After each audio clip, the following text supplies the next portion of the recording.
Welcome to Round Hill Radio, the podcast from Round Hill Community Church. Through our conversations, we discover the holy and the ordinary, find moments of grace and peace, and redefine what we're talking about when we talk about faith. Welcome to Round Hill Radio. I'm Leslie.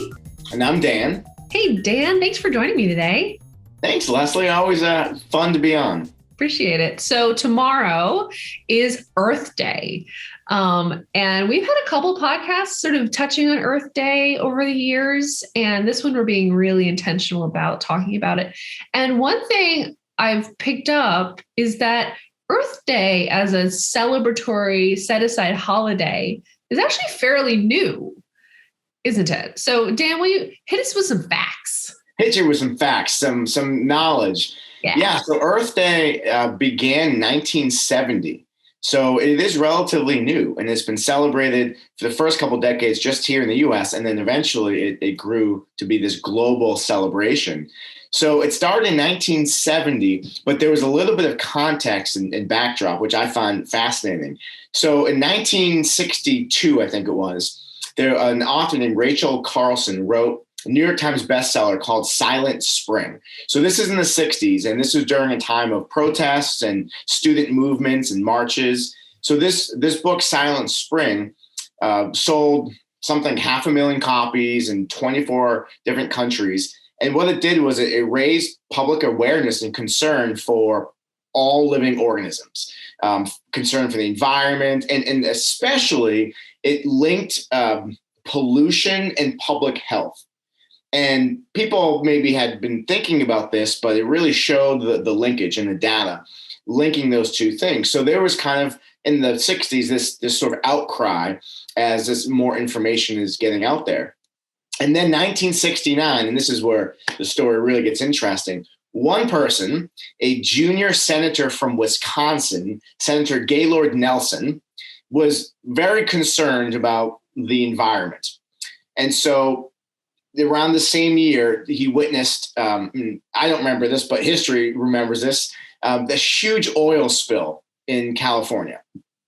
So he sees this huge oil spill. He has this context of this book and kind of the background, and is watching all of these student anti-war protests all around the country. And he has this idea of, can I harness the energy of these movements, the energy of and the spirit of these student protests, these anti-war protests, but to emerge like a higher level of public consciousness about air and water pollution.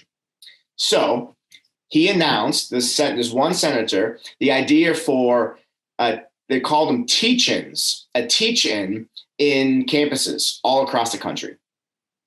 Now, he's a Democrat. He was able to persuade a Republican congressman to co-chair this like one-day event. And then they recruited a young activist, Dennis Hayes, a young activist, to organize around the country campus teach-ins. So they chose April 22nd. People wonder, like, why April 22nd?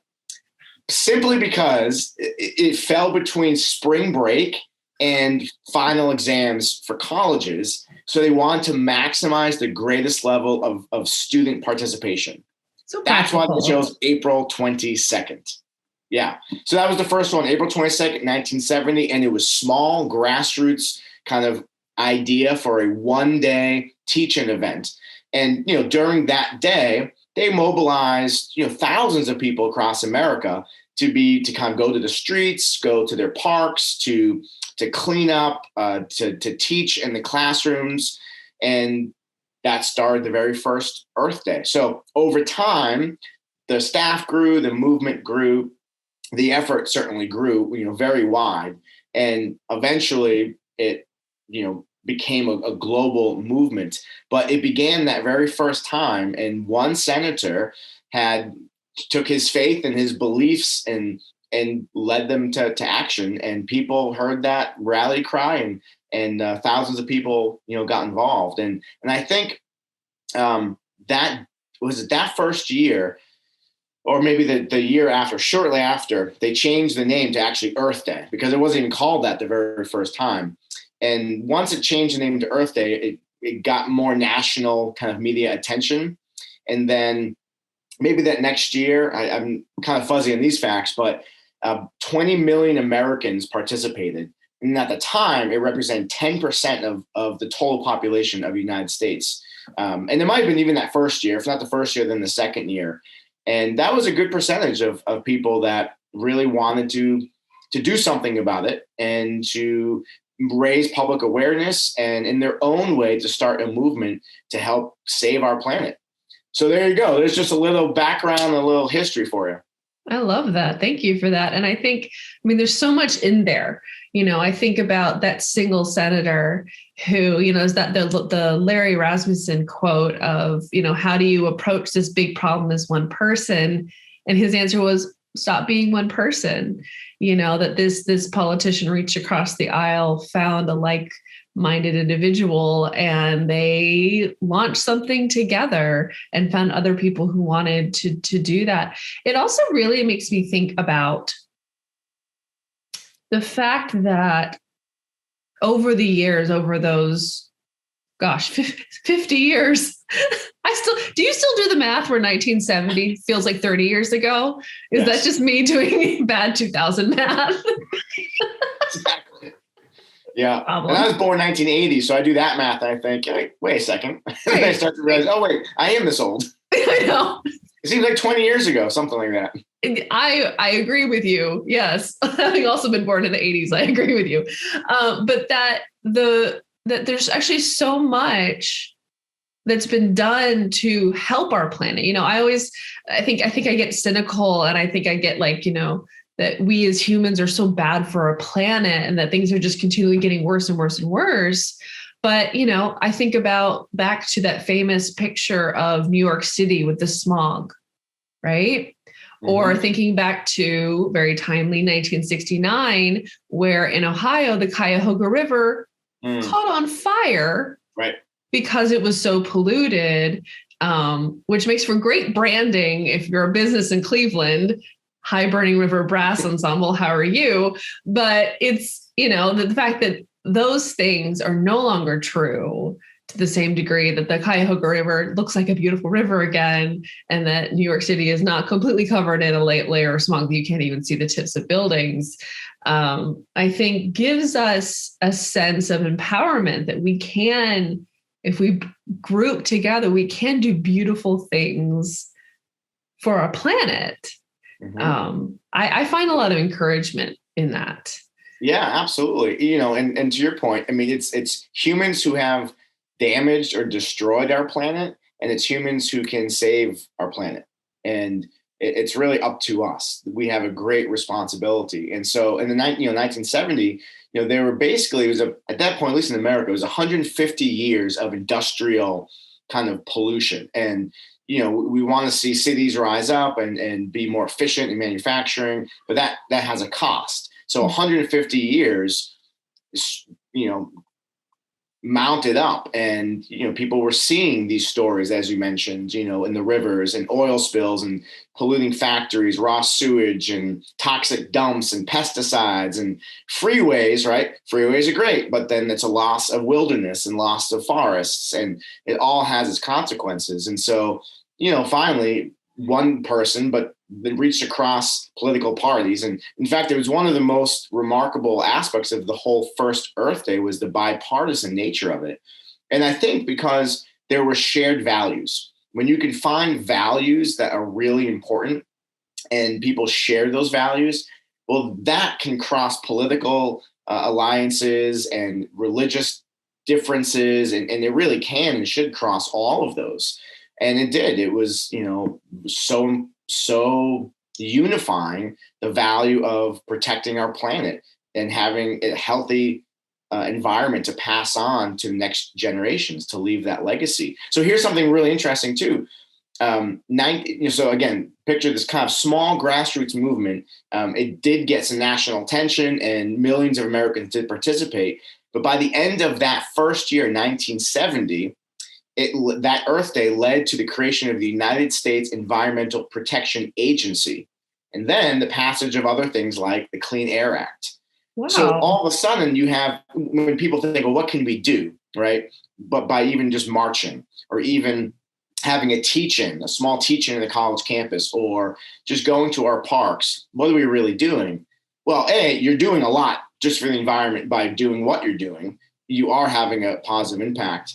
But then when government and policymakers take notice, like this group of people ultimately led to some of the most important legislation we've ever had for our environment that year in 1970 and throughout that decade. So now who knows, was that their goal? Did they say, we want to change legislation?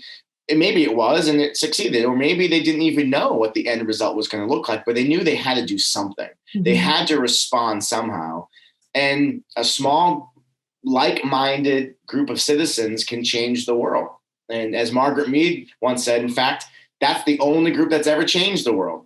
And so, yeah, it gives me great hope, to your point, that, you know, when humanity rallies together and shares a vision and values, we can do great things, not only for our planet, but also with and for one another as well. Absolutely. And then that makes me, you know, that brings it towards today, where I'm thinking about, you know, we've all been kind of hunkered down for a year. And we've been hearing about the way that the earth has benefited from us kind of not being out as much. And that it makes me mindful of like, what can we do to, you know, to lessen the impact of the world opening up again.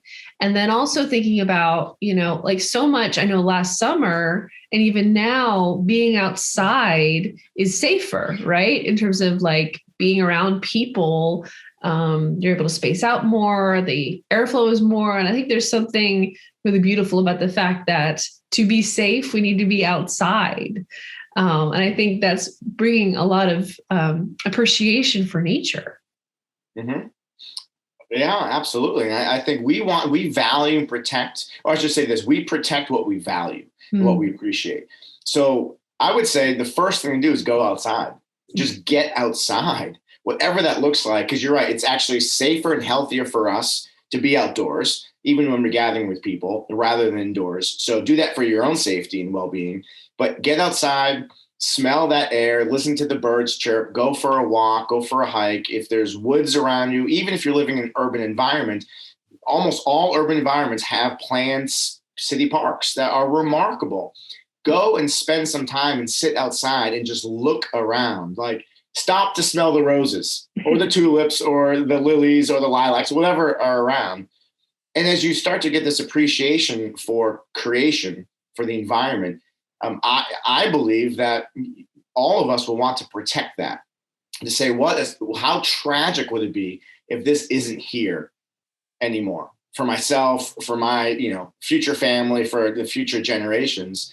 So I think that's the first step. And this, if there's ever a time in our lives to get outside and to spend quality time outside, this is it. Mm-hmm. This pandemic COVID year, we need to get outside. And then once we're outside and motivated to want to do something, to advocate, my gosh, I mean, there are so many ways and things that we can do, from simple things to big things that can help our planet. So we can maybe continue to see dolphins swimming in the canals in Italy, right? Like these stories that you heard a year ago, you think that's the way it should be. That's the way it can be.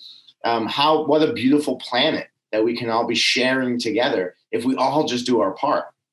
Absolutely. Do you, as we close, do you have a few hot green tips for us to? Yeah, here's two that honestly I didn't even think about. I mean, it makes sense, you know, but it really does make a big difference. So limit your use of water. Like if you're brushing your teeth, you don't have to have the faucet on the whole time. And if you turn off the faucet, brush your teeth, turn it on again. The experts say that you can be saving up to 8 gallons of water by doing that. And water is actually one of our most precious commodities on this planet.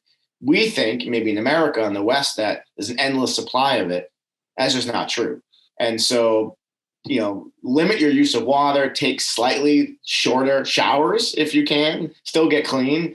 But that's something that's really helpful too. The other thing is to unplug devices if you're not using them. Like make sure you turn off all the lights, and whenever you're not needing light, turn off the lights. But even appliances still use electricity when they're plugged in, which I confess I did not know. I just thought, turn it off. But no, it is using electricity. So if you can, unplug all, devices, appliances throughout your house whenever you're not using it. If you're going to be going away for a week or 2 weeks, maybe travel will come back one day, unplug everything that you can, because that's actually saving energy and electricity. So those are kind of very simple things everyone can do at home that make a big difference. And then two other things that maybe are a little bit bigger, but really impactful is recycle. Let's really make sure to recycle, check with your local town to make sure what you can recycle and where to recycle. Reuse things instead of throwing things away. Try to reuse as much as you can, and then plant a tree. If you can plant a tree, that is one of the best things you can do to leave a legacy, to help with the oxygen and all of that. And it might not be realistic for you. However, I would say you can probably call your local house of worship or local parks department, other agencies or organizations in town. There's probably some that are planting trees, and you can donate to have that done, or get some information about if you can plant a tree in your yard, if you have a yard, or not somebody else's yard. Don't cross over and plant a tree, but with permission, try to plant some trees. And I think those are some great steps to be able to celebrate Earth Day and to leave a positive legacy. I think those are great suggestions. It makes me think too, one thing I always, I think there's an element that we all do of kind of the what's my motivation? The idea of saving the earth is such a big thing, but it's worth mentioning too, that a lot of the measures you suggested save us money, right? Or save us the water. They save us electricity. I am a frugal person. I will admit that a lot of the times my motivation behind some of these choices is just to save money on my monthly bills. The first thing I do when I move to a new house or apartment is I switch every single light bulb to LED. And I remember once I had waited a month to do it because it was the first time I'd done it, maybe a decade ago. And my electric bill went down by 75%. Mm-hmm. That these ideas are not, they benefit the earth, but they benefit your pocketbook. It's a win-win. Look, I like the slogan, go green and put some more green in your pockets. There you go. I love that. Right? Yeah. And then, if you're thinking about the green in your pocketbook, think also about where you're spending your money. A lot of times they say we vote with our wallets, that, if there's an opportunity to buy from a company that uses recycled materials, mm-hmm. or is aware of their impact on the earth. This is something I've been trying to do a little bit more. I'm very new at it, I'll admit. But it's that little bit of, if you choose between this or this and something you need, being able to spend your money in a place that has their priorities in line with yours, I think can also be a really powerful thing. Yeah, absolutely. Well said. Well, thank you, Dan, for spending this time with me on Round Hill Radio. Thanks. Always good to be on. Wish everyone we'll have you back. Earth Day. Thank you so much. Well, happy Earth Day to you, and we'll see you all back here next week. All right, sounds good. Bye, everyone. Bye. Thanks for listening. Round Hill Radio is brought to you by the friends and members of Round Hill Community Church. For more information, please visit roundhillcommunitychurch.org.